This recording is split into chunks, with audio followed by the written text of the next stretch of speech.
Job Radio présente Inside Engie IT, à la découverte de votre futur métier. Bienvenue dans le podcast qui vous ouvre les portes de la branche IT d'Engie, qui vous emmène à la découverte de votre futur métier, et cela grâce à nos invités, des collaborateurs en poste qui viennent nous parler de leur job au quotidien, chef de projet infrastructure, pilote de service cloud, consultant cybersécurité, ingénieur réseau et sécurité, business analyst. Engie IT, c'est une addition de compétences et d'expertise, et c'est aussi un groupe qui recrute. Inside Engie IT est disponible sur jobradio.fr, mais également sur l'ensemble des plateformes de diffusion de podcasts. Et 3 nouveaux collaborateurs du groupe viennent de me rejoindre en plateau et vont se présenter à tour de rôle. Et on commence avec Isabelle. Bonjour Isabelle. Bonjour, je m'appelle Isabelle, j'ai rejoint Engie IT en 2009 en tant que consultante externe et j'ai été internalisée en 2014. Je suis actuellement propriétaire de processus sur le processus incident. Et on enchaîne avec Mathieu. Bonjour Mathieu. Bonjour, donc Mathieu Barre, du coup, propriétaire du processus changement, mais je m'occupe également de tout ce qui est BI et reporting au sein de la DGAO. Et enfin, Bastien. Bonjour Bastien. Bonjour, donc je suis manager, je pilote des opérations transverses et je suis responsable de ligne de service. Bastien, tu es responsable de ligne de service, responsable de pôle. Est-ce que tu peux nous parler de ton département, du périmètre finalement que tu manages toi ? Alors mon département fait partie de la direction générale adjointe des opérations. L'objectif principal, c'est d'avoir une vision globale des opérations et de garantir la qualité de service. On a beaucoup de coordination, on a aussi de la gestion des risques, donc une activité très riche. Stratégie, transformation digitale, innovation, quelles sont finalement les différentes activités de ton département, périmètre ? Est-ce qu'on peut citer 1 ou 2 exemples comme ça ? Alors 2 exemples assez concrets pour qu'on voit quel est notre travail au quotidien. Un premier exemple autour de l'amélioration de l'expérience client. On est en train de mettre en place avec Isabelle une application pour les managers afin qu'ils aient une visibilité en temps réel de la disponibilité des applications. C'est un des principaux objectifs d'Engie IT, garantir la disponibilité maximale des applications critiques. Un deuxième exemple tourne autour de l'industrialisation. On délivre un ensemble de services IT, notamment la livraison des postes de travail. C'est simple à dire, mais il y a tout un tas de choses à faire pour ça. Et là, on a mené un projet qui a permis de l'automatiser complètement, du paramétrage jusqu'à la gestion des stocks, et même d'avoir une vision en temps réel de l'approvisionnement de ce poste, comme un Amazon. Alors toi, tu es un manager, donc responsable de pôle, on le disait. Quelles sont finalement tes missions au quotidien ? On est au sein d'une entité qui a pour objectif d'avoir une vision globale de toutes les opérations qui se passent au sein d'Engie IT. Donc ça passe par concevoir des dispositifs de pilotage, piloter les opérations les plus critiques, avoir une visibilité sur les risques. Ça, on parle de contrôle interne. Il y a beaucoup de choses autour de faire travailler les équipes ensemble. Il y a beaucoup de collaborateurs, la coordination est extrêmement importante. Et on a un rôle assez primordial qui est d'être en interface avec les clients et donc de garantir la voix du client et leurs intérêts. Et autour de ça, on a pour mission d'industrialiser les opérations pour être le plus efficient possible. Compte tenu de tes responsabilités, tes missions, elles sont multiples. Est-ce que finalement, tu arrives, toi, à avoir une journée type ? Et si c'est oui, elle ressemble à quoi ? Alors, toutes les journées sont différentes et bien heureusement, sinon on s'embêterait un petit peu. Mais il y a quand même des rituels, notamment toutes les bilatérales que je peux avoir avec mes collaborateurs pour qu'on soit bien en lien et bien coordonnés. Les réunions de pilotage sont des projets variés, j'en ai cité quelques-uns, notamment autour des reporting, optimiser des choses autour de la dotation d'équipement. Il y a un élément qui est assez important dans ce rôle-là, c'est d'être au courant de l'ensemble des choses qui sont réalisées pour pouvoir les coordonner. Et c'est d'être constamment en contact avec l'ensemble des équipes. Il faut toujours être tourné vers l'extérieur avec l'ensemble des équipes opérationnelles. Un autre élément important, c'est de créer aussi les conditions pour qu'il y ait un dialogue fluide entre les équipes, entre les différents managers. Donc c'est pas forcément complètement structuré, c'est en fonction des projets, en fonction de l'actualité, se tenir au courant et faire en sorte que les équipes travaillent ensemble correctement. Isabelle, au sein de la DGAO, tu es Business Process Owner, d'abord du processus de gestion des demandes, puis depuis bientôt 3 ans, du processus incident. Alors justement, avant de nous parler de ton job, quand on parle d'incident, concrètement, on parle de quoi ? Alors un incident, c'est un événement non prévu qui engendre une interruption des services informatiques d'une organisation, dont l'impact affecte entre un utilisateur ou toute l'entreprise. En bref, l'incident est tout ce qui interrompt la continuité des opérations. Chez Engie, on a entre 15 à 20 000 incidents mensuels, toutes priorités confondues. Quand j'entends parler, moi, d'incidents, ça me rappelle une soirée, la soirée du 5 octobre dernier, où plus aucun internaute dans le monde ne pouvait, par exemple, accéder à Facebook, ni à tous ces autres services comme Instagram, WhatsApp et Messenger. À une moindre échelle que ce géant de la Silicon Valley, chez NJ IT, comment est-ce qu'on se prémunit finalement de ce type d'incident en interne ou pour ses clients? Et est-ce qu'il existe aussi, j'imagine que oui, des procédures d'urgence pour gérer ce type d'incident tout à fait exceptionnel? Dans un premier temps, en fait, il faut gérer au mieux le processus informatique. Par exemple, plus les changements sont sécurisés en amont et moins on aura d'incidents à gérer sur la production. C'est tout à fait l'exemple que vous avez cité sur la panne géante WhatsApp, Facebook et Instagram, qui est due à un changement de configuration défectueux sur des serveurs, donc qui peut amener à une paralysie totale des systèmes. Il y a l'anticipation aussi en mettant en place des outils de supervision pour détecter en amont une panne qui pourrait déclencher un incident. On a la veille technologique pour se tenir informé des évolutions technologiques ou encore des plans de continuité d'activité pour se prémunir en cas de sinistre. Et sinon, il y a d'autres processus qui interviennent également, comme la gestion de crise. Si un incident devient tellement critique que cela pourrait nuire à la réputation de l'entreprise, exemple, être anéanti par une cyberattaque pouvant empêcher le business de l'entreprise. Tu es donc Business Process Owner. En quoi consiste toi ton job? Quelles sont finalement tes différentes missions? Est-ce que tu peux aussi nous donner un ou deux exemples concrets? Alors en fait, le propriétaire de processus, en fait, il dicte les règles pour tous les autres consommateurs du processus. Et en fait, il vérifie aussi que les règles et les consignes sont bien respectées, appliquées, à l'aide d'indicateurs de performance sur son processus. Une autre mission du propriétaire de processus est d'améliorer constamment son processus pour le rendre en fait le plus efficient possible. Cela passe autant par des remises en question sur le processus. Il faut revoir constamment des procédures en fait qui ne seraient plus adaptées de manière à les améliorer. Et par exemple, là c'est le projet qu'on a par le biais de l'application dont parlait Bastien. C'est un peu revoir notre mode de communication sur les incidents de priorité 1. L'idée aussi, c'est par exemple d'améliorer ou de faciliter l'utilisation de l'outil d'ITSM, l'outil dont on se sert pour gérer les incidents, les changements, les problèmes, etc., tous les processus informatiques utiles, pour répondre aux demandes de nos métiers. Ça peut être faire des améliorations de manière à apporter de l'assistance à la saisie pour les opérateurs de manière à leur faciliter le travail. Finalement, que ce soit en interne ou en externe, qui sont tes interlocuteurs à toi? Alors je travaille avec des pilotes de service, des familles d'NJ IT ou alors des responsables d'application, des business analysts qui sont un peu nos experts sur l'outil d'ITSM. Ça peut être aussi les métiers du support, des incidents managers. En fait, nous, comme on est transverse, on est amené à travailler avec beaucoup d'interlocuteurs différents, qu'ils soient aussi bien internes qu'externes. Business Process Owner également Mathieu, toi tu pilotes le processus de la gestion des changements. Petite question préalable également, Isabelle nous a expliqué ce qu'il fallait entendre tout à l'heure par incident. Quand on parle maintenant de changement, cette fois, on fait référence à quoi? La gestion des changements, ça assure en fait un filet de secours lors des opérations. On va prévoir un maximum de choses en amont, donc tout ce qui va être gestion des conflits, des interventions qui sont faites en même temps par exemple, on va s'assurer qu'elles se coordonnent bien. Ça peut paraître évident dans un petit service, mais dans une grande boîte comme NJ, il y a énormément d'interlocuteurs, énormément d'opérations, moi j'en ai 1000 par mois à peu près, donc ça fait vraiment beaucoup de choses en permanence. Moi j'ai 500 projets d'actifs, donc il faut veiller à ce qu'ils ne se confrontent pas et qu'il n'y ait pas de conflit entre les actions. Alors du coup, en quoi toi consiste concrètement ton job au quotidien? Pareil, quelles sont tes différentes missions? Comme Isabelle, en fait, on va avoir les mêmes interlocuteurs, etc. On va avoir ce rôle de construire le processus pour qu'il soit le plus adapté à la situation actuelle. Mon rôle, moi, c'est de mettre en place ce filet de secours, en fait. Donc, toutes les règles, toutes les bonnes pratiques qu'il peut y avoir au-delà du processus utile qu'on utilise. On va dresser ce filet de secours pour veiller à diminuer le nombre de risques. Vous avez tous les trois plusieurs points communs, notamment évidemment celui de travailler dans la branche digitale du groupe NJ.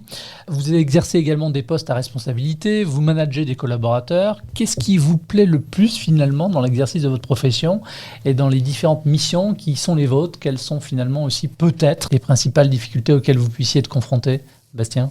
Un élément extrêmement intéressant dans le fait d'intervenir chez NJ, c'est la diversité des sujets.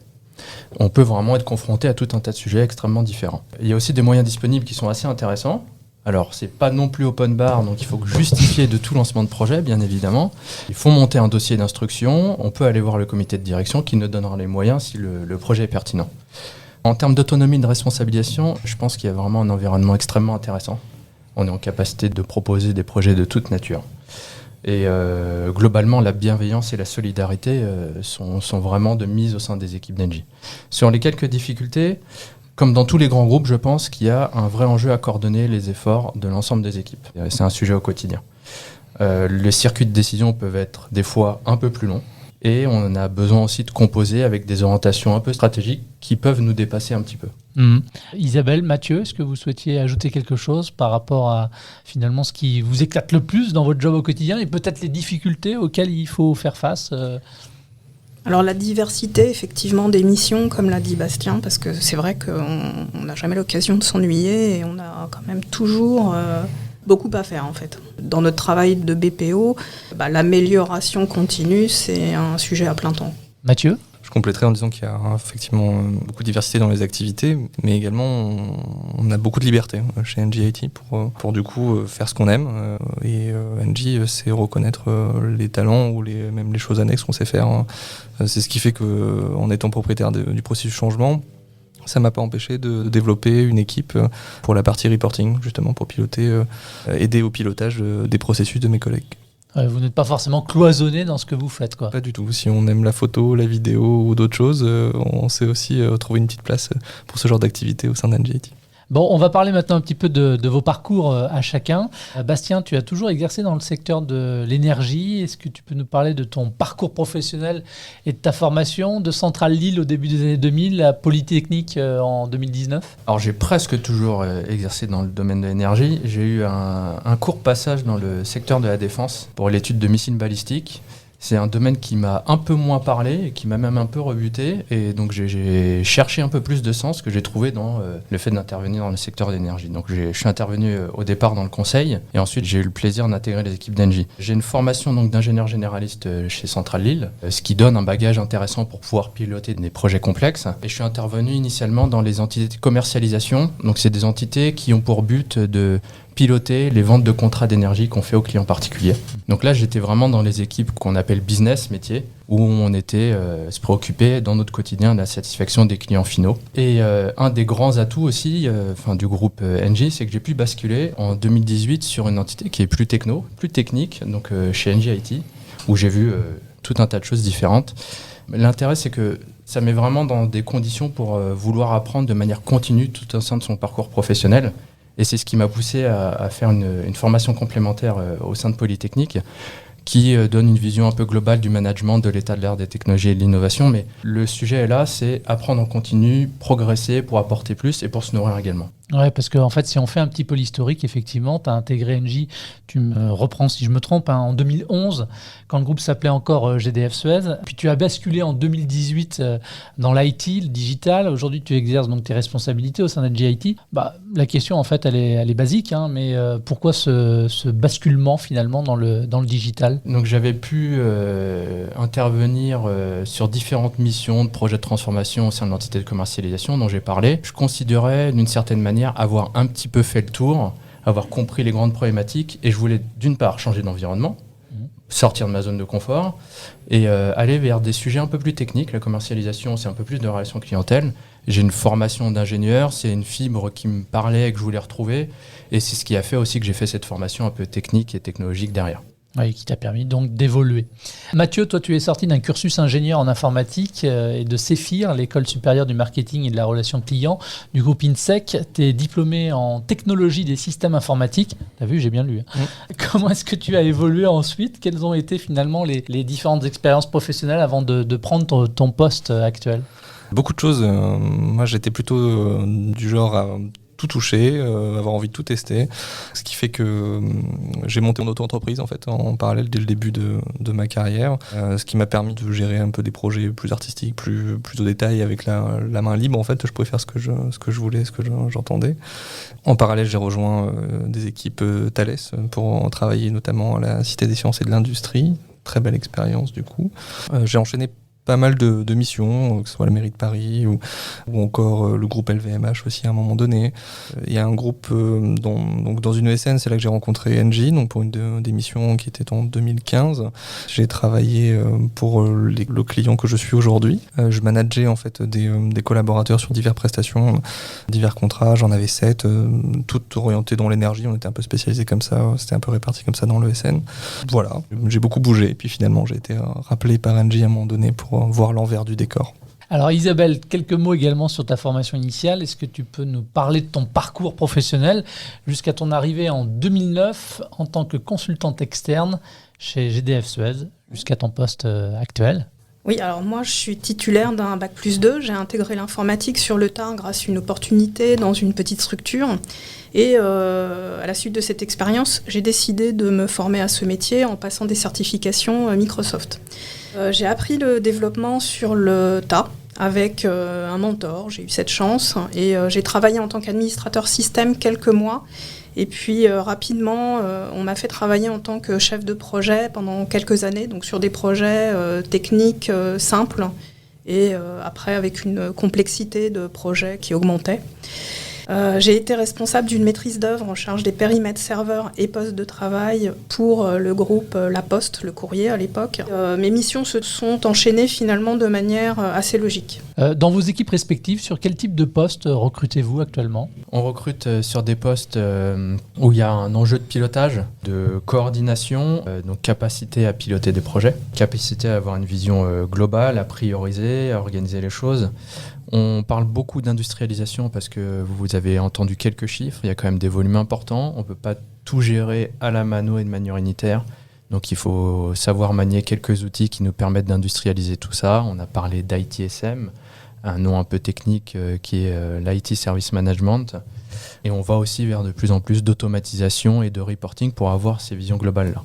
Quelle place vous accordez à l'alternance ? Et on parlera un peu plus de toi tout à l'heure, Mathieu. On accorde une place de plus en plus importante parce que ça permet de faire grandir des jeunes talents. Ça permet de nous apporter un regard nouveau également et on a besoin de ça.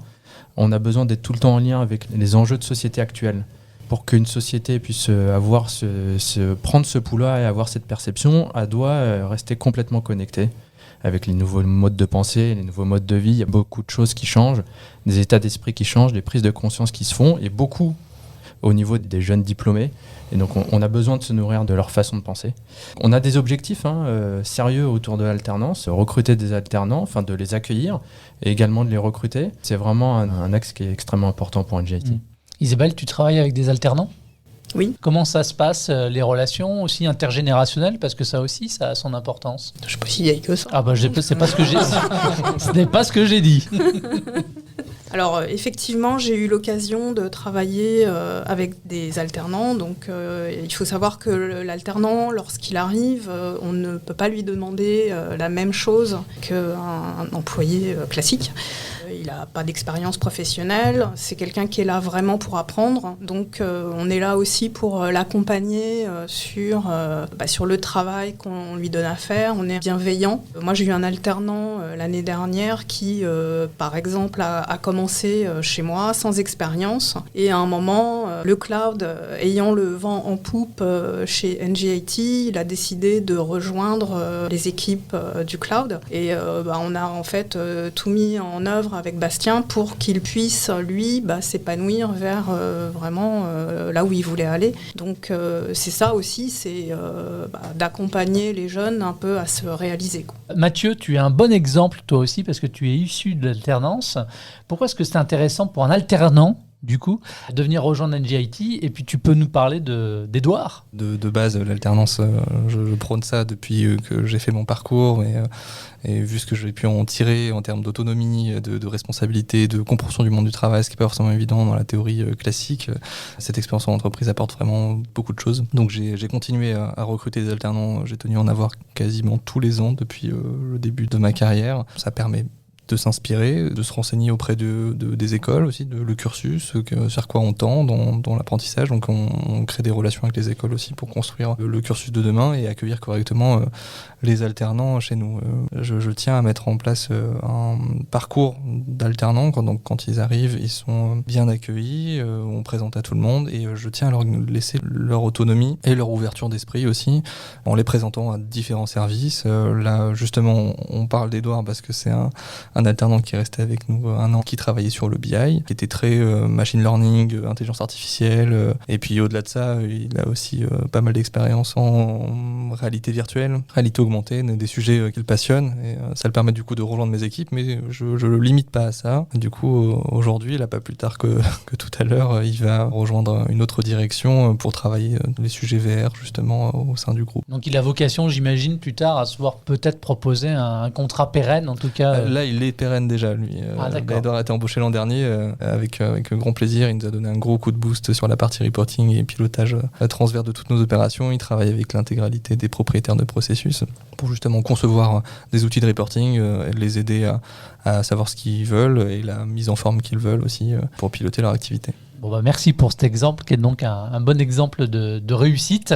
Isabelle, en préparant cet épisode, tu m'avais confié que tu avais débuté en tant qu'administrateur système juste avant les années 2000 dans des équipes qui étaient jusqu'alors exclusivement masculines. Pour autant, toi, tu n'as pas souffert de discrimination. C'était pas compliqué à l'époque finalement de réussir à faire sa place? Non, c'est vrai que c'était un milieu exclusivement masculin, mais j'ai réussi quand même à y faire ma place. En fait, je ne voulais pas faire de différence ou d'avoir de traitement de faveur. Je voulais juste faire le même métier qu'eux sans qu'on puisse faire de distinction entre hommes ou femmes. À l'époque, quand on devait par exemple raquer une salle serveur, on avait des vieux proliants de 15 kilos, je les soulevais pareil qu'eux pour les mettre dans les racks. C'était un exemple. C'est vrai que j'ai souvent été la seule femme dans l'équipe, mais en général, j'ai toujours eu un très bon accueil de mes homologues masculins. Et aujourd'hui, justement, c'est quoi la place de la femme dans le digital? Comment ça se concrétise chez NJIT et comment est-ce que vous incitez aussi quelque part les femmes à venir vous rejoindre? Moi, personnellement, dans mes équipes, je vais de plus en plus orienter mon recrutement aussi sur les femmes, mais j'ai également participé à un hackathon parce qu'on fait ça chez NJ, c'est vraiment, vraiment chouette comme expérience. On fait ça avec la société Big Bloom, l'association, qui m'a lancé un défi avec une autre association qui s'appelle Bicomtech, qui prône justement le digital auprès des jeunes filles des quartiers, donc avant qu'elles choisissent un petit peu leur cursus, du coup leur présenter un peu les diverses activités. Ce qui ressort en majorité, c'est en fait l'informatique, je pensais que c'était que pour les geeks, que pour les gros nerds, mais en fait il y a plein de métiers dans le digital et dans l'informatique. On ne s'en rend pas forcément compte et c'est bien d'ouvrir un peu les yeux là-dessus et de penser au digital. Bastien, qu'est-ce que vous faites pour le recrutement envers les femmes finalement ? On a un regard particulier parce que c'est comme pour les alternants, on pense que si on veut être connecté à la société, il faut que les effectifs reflètent la diversité de la société en tant que telle. On essaye de faire savoir que tout simplement, les femmes sont complètement aussi, voire plus compétentes que les hommes pour pouvoir intervenir dans le digital. Donc il n'y a pas de question à se poser. On est ravis de les faire grandir et de les faire progresser dans ces métiers-là. Le groupe NJ se revendique comme le leader de la transition énergétique. À votre niveau, à votre poste, chacun, tous les trois, dans quelle mesure finalement aussi vous intervenez en faveur de la transition énergétique ? Bastien ? Alors moi j'y interviens directement et j'ai l'honneur de participer à un comité de pilotage où on parle du numérique responsable. Donc on regarde au niveau d'NJIT tout ce qu'on peut faire pour agir dans le sens de la transition énergétique. Donc ça se traduit premièrement par regarder l'empreinte carbone qu'on génère avec l'utilisation de nos outils informatiques. Donc ça déjà le premier gros travail ça a été de le valoriser et maintenant qu'on l'a mesuré on va voir comment le réduire. Ensuite, on parle beaucoup aussi de formation dans ce comité de pilotage, comment sensibiliser tous les collaborateurs à qu'est-ce qui génère beaucoup d'émissions carbone pour pouvoir agir dessus.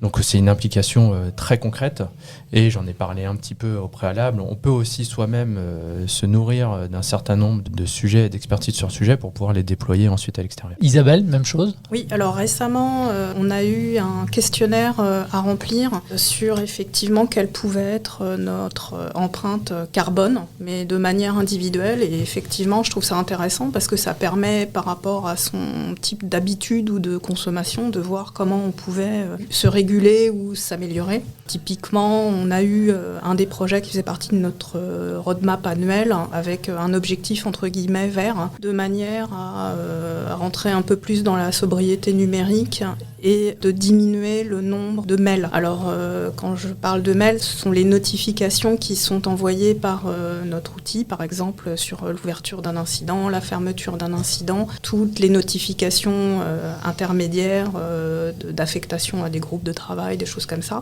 Et en fait, par processus, on a fait une revue globale de toutes ces notifications pour voir quelles seraient celles qu'on pourrait supprimer de manière à rentrer plus dans cet objectif. Et chacun de mes collègues l'a fait sur son processus. Mathieu, même chose à ton poste finalement. Comment est-ce que tu peux agir concrètement en faveur de la transition énergétique ? C'est vrai qu'Engie prône ce qu'on appelle le Green IT. Donc on est collectivement tous motivés sur ça. Donc on fait très attention à tout ce qu'on peut faire. De façon personnelle, j'essaie de limiter un maximum les mails. Je travaille sur un mode de no mail en fait. Donc tout ce qui est reporting, livrable, tout ça, j'essaie de plutôt orienter vers un mode portail. Donc c'est-à-dire on veut voir l'information, on la consulte sur le portail ou sur une application. Chaque mail envoyé avec sa pièce jointe, etc. Ça génère beaucoup de data, fois le nombre d'interlocuteurs, c'est très très impressionnant le nombre de mégas consommés chaque jour. Donc moi j'ai réduit de 4000 mails par an les envois, mais c'est important de regarder partout. En fait, il n'y a pas que les mails, il y a d'autres choses, donc on reste attentif au quotidien sur tout ce qu'on fait qui pourrait consommer de la data pour rien. Alors cette question, je la pose également à chacun de mes interlocuteurs qui viennent témoigner dans ce podcast.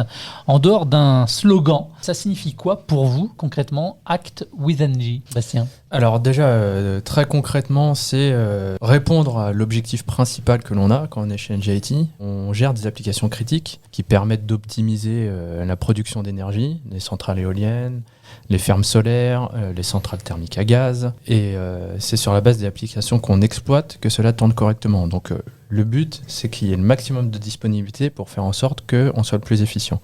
Ça, c'est la relation très directe qu'on peut avoir. Après, par rapport à ce qu'on appelle les ways of working, on a beaucoup de sensibilisation, d'incitation pour agir à notre niveau très individuel. Je vais prendre un exemple un peu concret. Moi, depuis la crise Covid, je viens en vélo au travail et on a des incitations et des subventions pour le faire au sein d'Engie. Donc non seulement ça nous fait faire du sport, et puis en plus on pollue moins si on venait en voiture avant. J'ai parlé de la formation des écoliers, mais globalement aussi on regarde et on est sensibilisé sur lorsqu'on travaille. Dans ce contexte-là, qu'est-ce qu'on peut faire ? Ça passe par faire attention dans la gestion de l'immobilier à pas trop chauffer. Il y a des campagnes de test. Alors des fois on met un petit peu un pull, mais ça ne le dérange pas trop. Et on agit aussi pour faire en sorte qu'on ait moins d'émissions carbone. On va être sensibilisé sur l'empreinte carbone qu'on peut avoir par rapport à la nourriture qu'on consomme, pour agir si on a la volonté d'agir. Et globalement, c'est la façon de travailler, les mails, mais ça, Mathieu en a parlé de manière assez approfondie. Mathieu, Act with Engie, ça signifie quoi pour toi ? C'est un peu tout ce qu'on a dit déjà, mais ce que je trouve bien, c'est que Engie prend pas mal de directives, comme l'a dit Bastien. Ça offre une raison de le faire aussi dans sa vie personnelle et individuelle. En fait, on va prôner les mêmes valeurs, on va faire attention à ce qu'on fait, on va réfléchir, et c'est assez agréable d'être accompagné, d'avoir les mêmes valeurs que la société dans laquelle on fait partie. Isabelle, Act with Engie ? Alors à titre personnel, moi depuis le retour au bureau, je prends le train. Avant, j'y allais en voiture. Et c'est pareil, grâce à l'enquête qui a été menée sur notre mode de consommation, j'avais beaucoup d'appareils en veille chez moi. Et je fais plus attention de les éteindre plutôt que de les laisser en veille. Merci à tous les trois d'avoir participé à cet épisode. Si vous souhaitez vous aussi rejoindre le groupe Engie et sa filiale Engie IT, vous pouvez retrouver l'ensemble des offres du groupe sur le site internet job.engie.com. On en parlait avec Mathieu à l'instant, on recherche encore des alternants. Ça s'appelle Inside Engie IT, à la découverte de votre futur métier. Vous pouvez retrouver ce programme sur l'ensemble des plateformes de diffusion de podcasts, en intégralité également sur jobradio.fr. À très vite pour un nouvel épisode. Job Radio vous a présenté Inside Engie IT, à la découverte de votre futur métier.